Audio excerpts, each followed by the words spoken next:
Et nous commencerons par Monsieur Al Kitenge, entrepreneur, consultant, économiste et expert. Bref, le parrain idéal pour tout nouvel entrepreneur. Monsieur Al Kitenge, bonjour. On m'a demandé de vous parler de l'employabilité.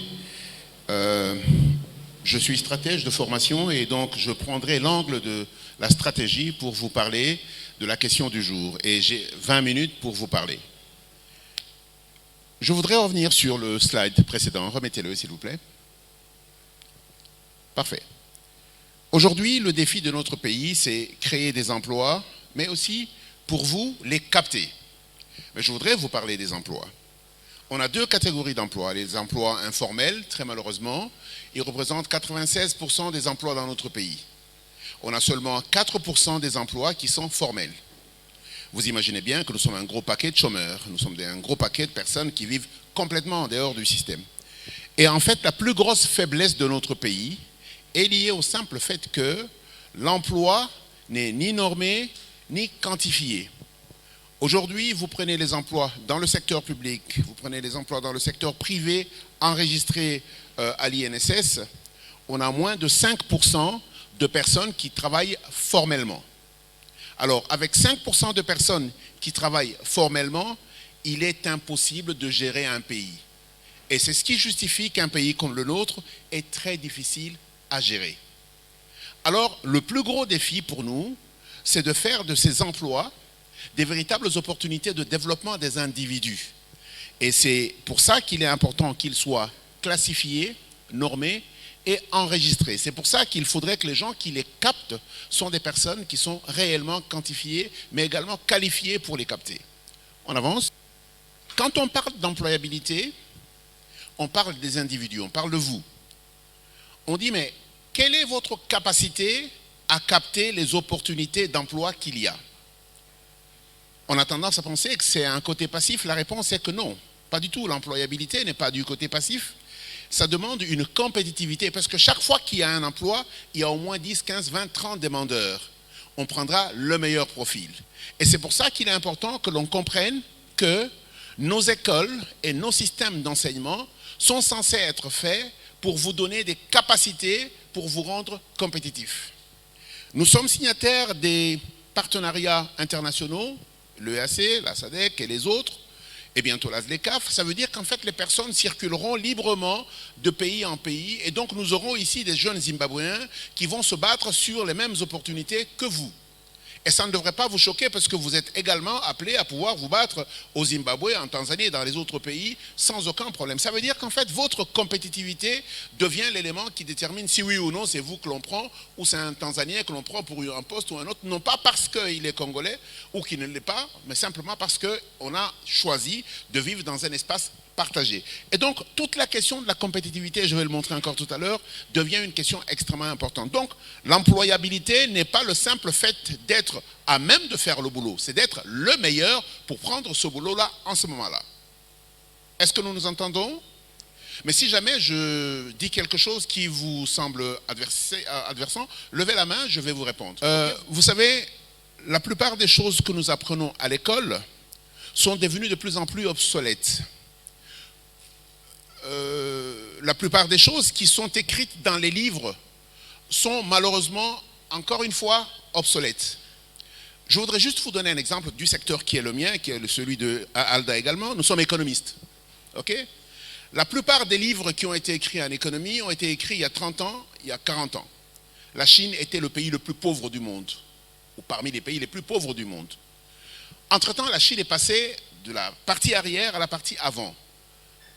Tout ce qui était dit dans le concept de base de l'économie, aujourd'hui, n'a plus beaucoup de valeur.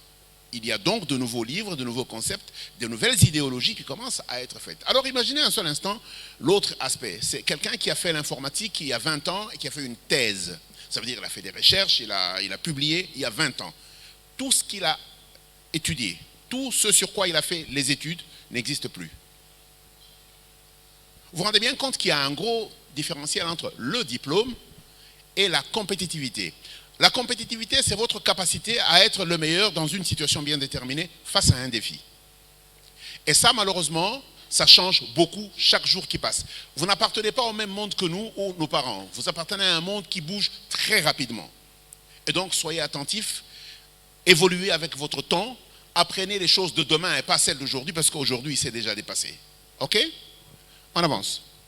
On a toujours tendance à penser que l'employabilité est en adversité avec l'entrepreneuriat. Et qu'on a toujours tendance à penser que l'entrepreneuriat est le côté actif. Oui, mais tout le monde ne peut pas être entrepreneur. Vous le savez donc. Même pour ceux qui sont entrepreneurs, il faut bien qu'ils aient des employés de qualité grâce auxquels les entreprises peuvent évoluer. Vous savez, dans le monde entier, les gens donnent tellement de l'importance aux employés qu'ils font des efforts pour leur donner des parts dans leurs entreprises, pour les garder. Il y a ce qu'on appelle l'intéressement du personnel. Parce que tout le monde sait très bien que si vous n'avez pas des employés de qualité qui sont loyaux à votre travail, vous pouvez être sûr que vous n'avancerez pas.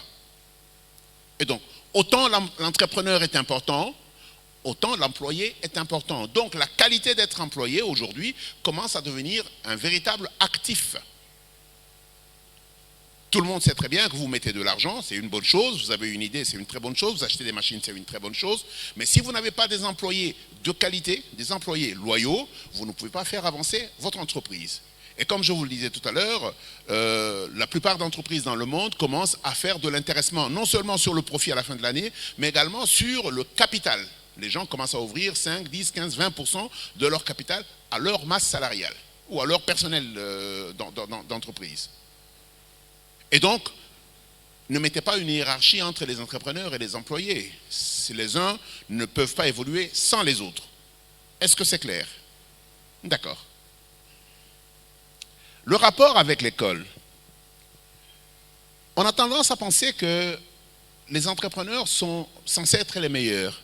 Oui, c'est possible que les entrepreneurs sont soit ceux qui sont les plus courageux et éventuellement les plus innovants et ceux qui osent. Mais l'excellence est dans l'employabilité. Ça veut dire qu'en fait, si vous n'êtes pas en mesure d'être un véritable employé, il est très difficile pour vous de passer de zéro à entrepreneur. Comme je le dis tout le temps, lorsque vous êtes un officier, pour être un bon officier, il faut avoir été un bon militaire des rangs ou un bon policier des rangs. Quand vous avez connu ce que c'est la discipline dans les rangs, il devient tout à fait possible pour vous de commander correctement. On ne commande pas des gens dont on ne comprend pas le métier. Et donc, le rapport entre l'entrepreneuriat et l'employabilité retrouve une source à l'école. Je voudrais parler de l'école dans notre pays. Qu'est-ce qu'on nous apprend?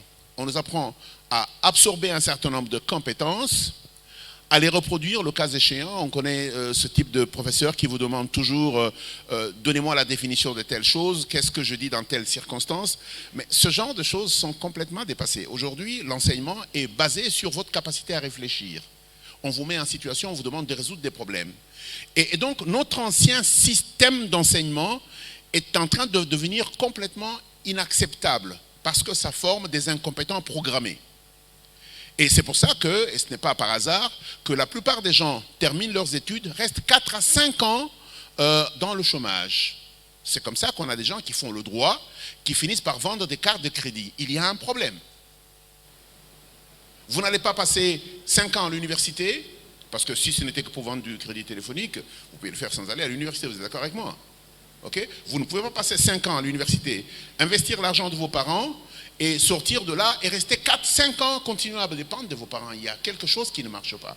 Ça veut dire qu'en fait, l'école ne nous apprend pas à gérer des problèmes qui sont dans la vie. Et c'est pour ça qu'on se retrouve ici avec des Indiens qui tiennent toute l'industrie congolaise. Vous connaissez l'industrie la plus grande dans cette ville? Quelle est l'industrie la plus grande dans cette ville? Pardon? Non, pas du tout. C'est la bière. C'est Bralima et Bracongo. Je voudrais vous donner un chiffre, les amis. C'est 4,5 millions de dollars chaque jour que les Quinois consomment pour les 2 bières et leurs boissons gazeuses. Et c'est la plus grande industrie. Et nous importons de la nourriture sous toutes ses formes. Il y a une certaine forme d'imbécilité collective. Alors, je voudrais qu'on avance. Donc, school as usual, ça ne peut plus marcher. L'employabilité des Congolais, avec l'enseignement à l'école comme d'habitude, ça ne marche pas. Et je vais vous dire comment ça ne marche pas. Vous vous êtes rendu compte qu'il y a une école turque ici, n'est-ce pas? Dès qu'elle a ouvert, tout le monde envoie les enfants dans cette école. Après, il y a les Jewels et les autres. Vous connaissez le Minerval chez Jewels? C'est 4 000 $. Mais les gens envoient les enfants là-bas. Pourquoi? Quel est le problème? Oui, tout le monde s'est rendu compte que notre système ne marche pas. Et pourquoi on ne le change pas? Alors, votre employabilité dépend de l'école. Le monde change tellement vite qu'on ne peut pas continuer à espérer avoir l'employabilité. Et je vous dis que nous sommes en train de devenir un monde ouvert. Ça sous-entend que les jeunes Zimbabwéens viendront ici, les Burundais viendront ici, nous serons amenés à aller aussi ailleurs. Notre compétitivité dépend de notre système d'enseignement. Il faut commencer à questionner notre système d'enseignement maintenant, de la petite école à l'école moyenne jusqu'à l'université. Il ne faudrait pas qu'on continue à enseigner à nos enfants des choses qui ne peuvent pas leur permettre d'être compétitifs demain. Donc, votre employabilité dépend de comment vous êtes enseigné et qu'est-ce qu'on vous enseigne. Est-ce que nous sommes d'accord? D'accord, on avance. Le réservoir d'emplois inoccupés. Lorsque vous regardez dans la chaîne alimentaire, en République démocratique du Congo, notre nourriture produite localement finit au coin de la rue, par terre ou dans des marchés insalubres.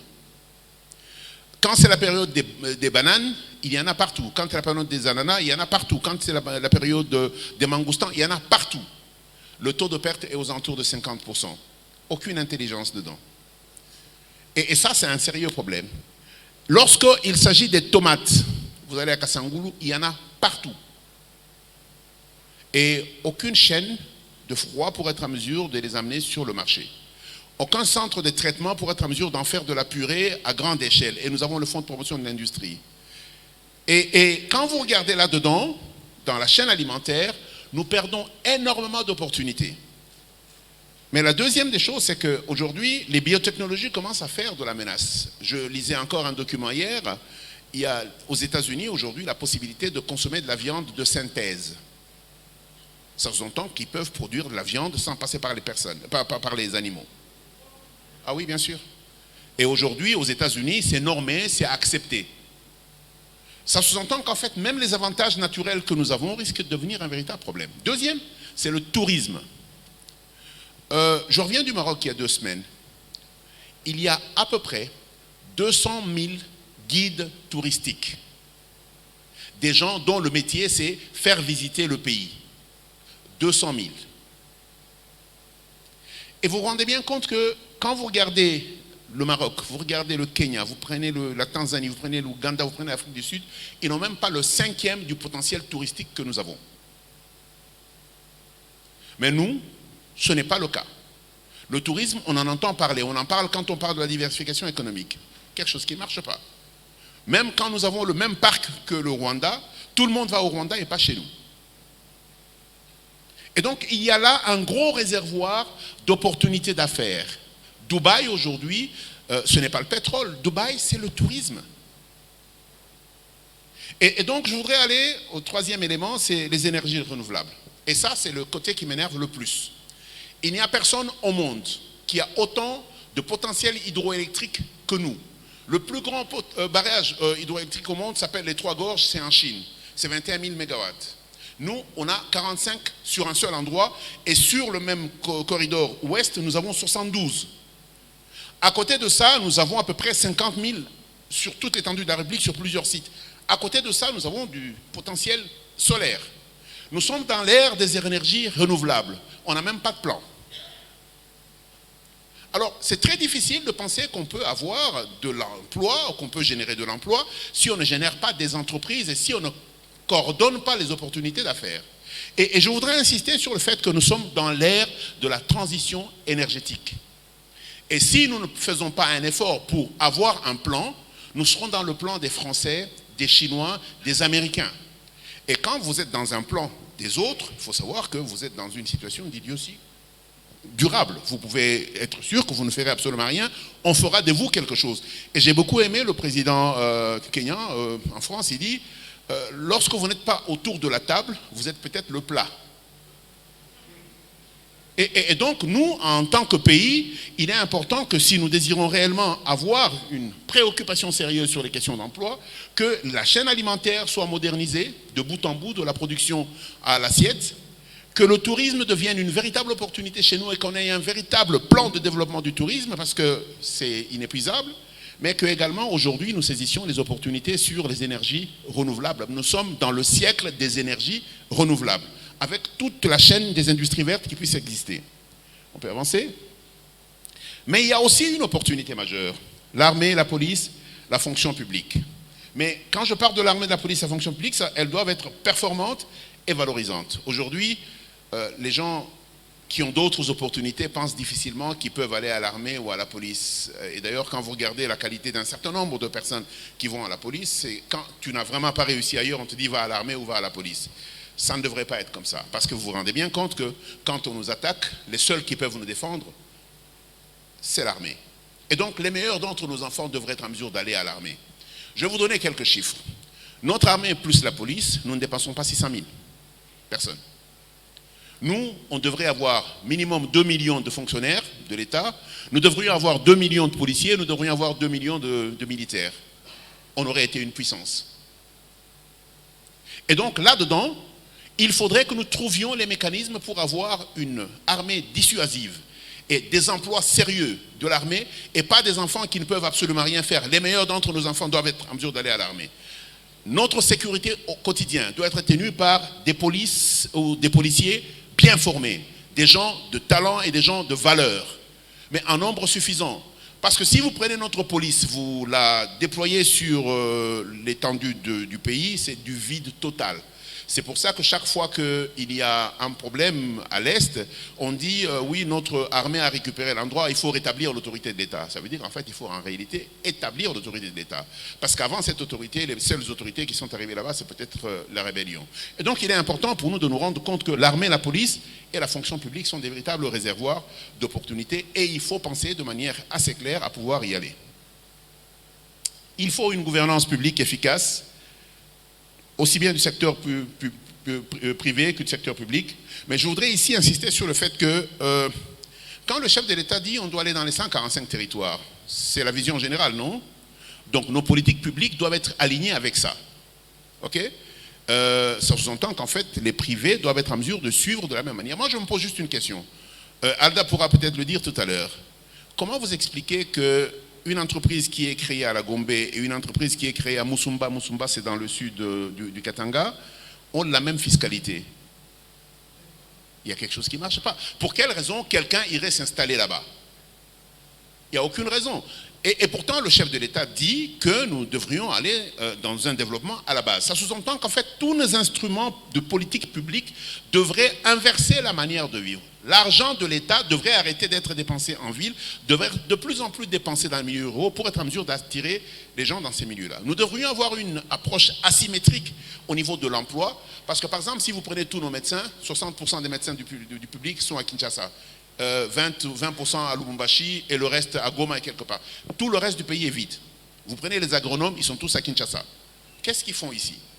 Vous prenez les médecins vétérinaires, ils sont tous à Kinshasa. Qu'est-ce qu'ils font ici? Mais c'est très simple. Kinshasa a toutes les infrastructures et à l'époque, le salaire à Kinshasa pour la même fonction était 4 à 5 fois plus élevé à Kinshasa que dans les provinces. On appelait ça vie chère. Et du coup, tout le monde venait à Kinshasa.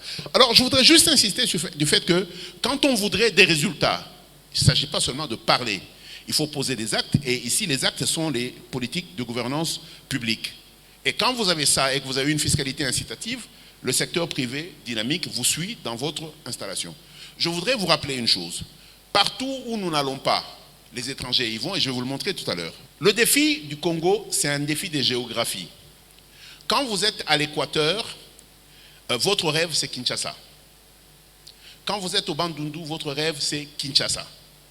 Alors, les plus intelligents de l'Équateur et du Bandundu viennent à Kinshasa. Les plus forts quittent et viennent ici. La même chose au Kasaï, dans le grand centre.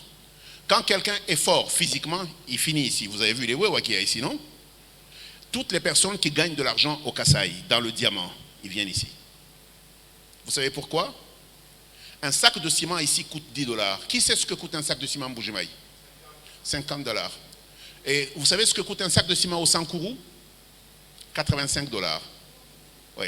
Alors, si vous êtes dans cette asymétrie géographique, qu'est-ce qui va faire que vous restiez là-bas? Dès que vous avez gagné un peu d'argent, vous venez ici. C'est très simple. Et la question de l'exode doit pouvoir inspirer l'intelligence congolaise. On ne peut pas avoir tout à Kinshasa ou dans les grandes villes. Vous savez ce qui se passe en fait? C'est qu'en réalité, toutes les opportunités sont rurales. Nous avons 140 groupes armés. Mais vous savez que chaque groupe armé est à côté d'un puits d'or, de coltan ou de tout autre minerai. Ça, vous le savez, non? Très bien. Mais je voudrais juste vous dire que tous les 140 groupes armés sont en milieu ruraux. Pendant que nous, on est ici à Kinshasa en train de boire de la Skol et du Primus, on a dégarni la partie arrière et elle est couverte par les 140 groupes armés et ce n'est pas étonnant. Ok? Deuxième chose, toutes les réserves pétrolières ne sont pas en ville. Vous avez vu les 30 permis que l'on a récemment mis en jeu? Ils sont tous en milieu ruraux. Nous, on vient se concentrer en ville et on dégarnit la partie arrière. Et là-bas se trouvent les réserves pétrolières. Toutes les terres arables dont on parle, est-ce qu'elles sont à Kinshasa? Alors, à un moment donné, la stratégie de développement de notre pays, l'employabilité et la création d'emplois et d'entreprises devraient être rurales. Voilà ce que j'avais à vous dire aujourd'hui.